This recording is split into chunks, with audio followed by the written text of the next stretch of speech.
Have you ever noticed your child shutting down emotionally when you're just trying to correct their behavior? Maybe you've tried to calm them down by saying things like, "You're fine," or "Stop being dramatic," but they only seem to pull away more. What if I told you that some of the most common phrases we use as parents are actually forms of gaslighting that make our kids doubt their own reality? Welcome to Parenthood Unlocked. Today we're talking about emotional gaslighting, something every parent accidentally does without even realizing it. I'm going to walk you through 7 common phrases that quietly gaslight children and damage their emotional development, and you'll learn exactly what to say instead to build trust and emotional intelligence. Ready? Let's get started. Phrase number 1, "You're too sensitive." When we tell children they're too sensitive or overreacting, we're teaching them that their emotions are wrong.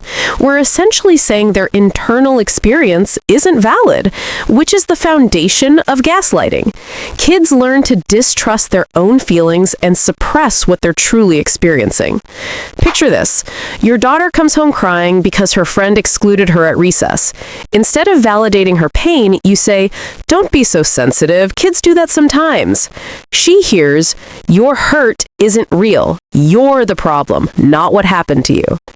This happens because we're uncomfortable with big emotions. We want to fix it quickly and move on. But dismissing feelings doesn't make them go away. It just teaches kids to hide them from us. Phrase number 2, "That never happened." Denying your child's memory or experience is literal gaslighting. When we say, "That never happened," or "You're remembering it wrong," we're making them question their own perception of reality.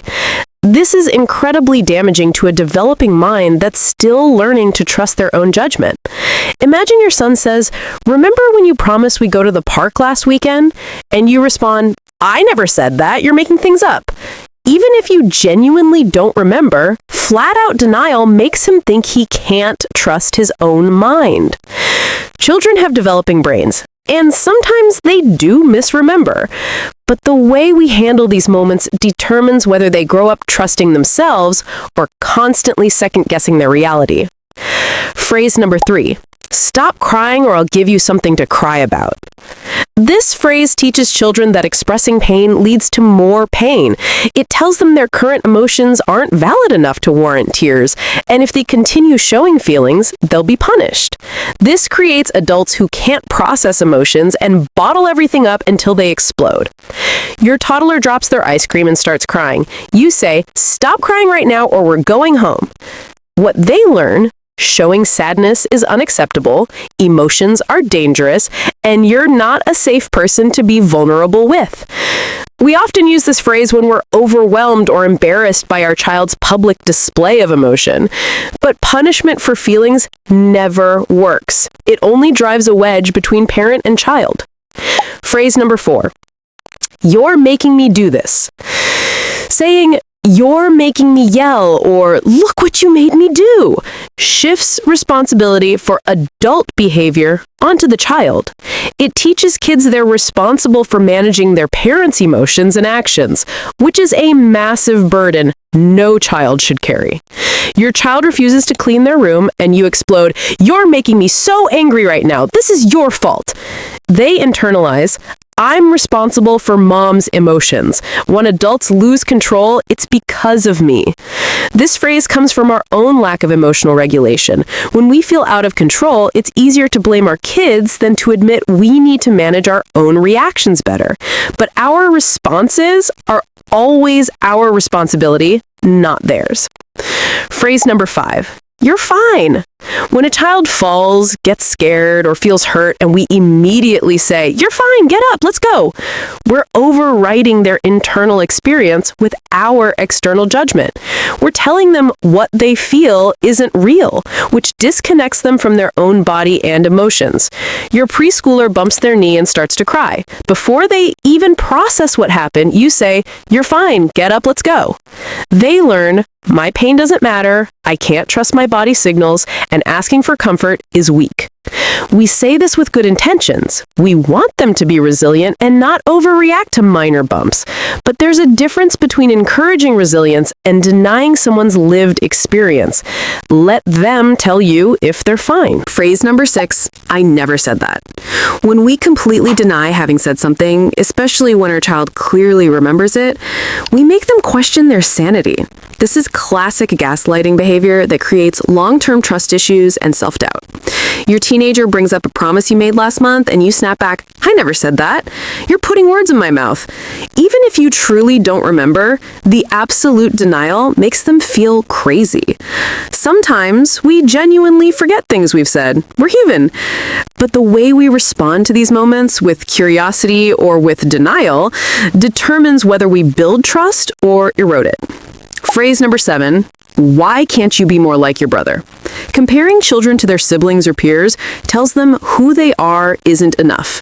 It makes them question their worth and teaches them to constantly measure themselves against others instead of developing their own identity. Your older son gets straight A's and you tell your younger daughter, why can't you be more like him? He never has to be reminded to study.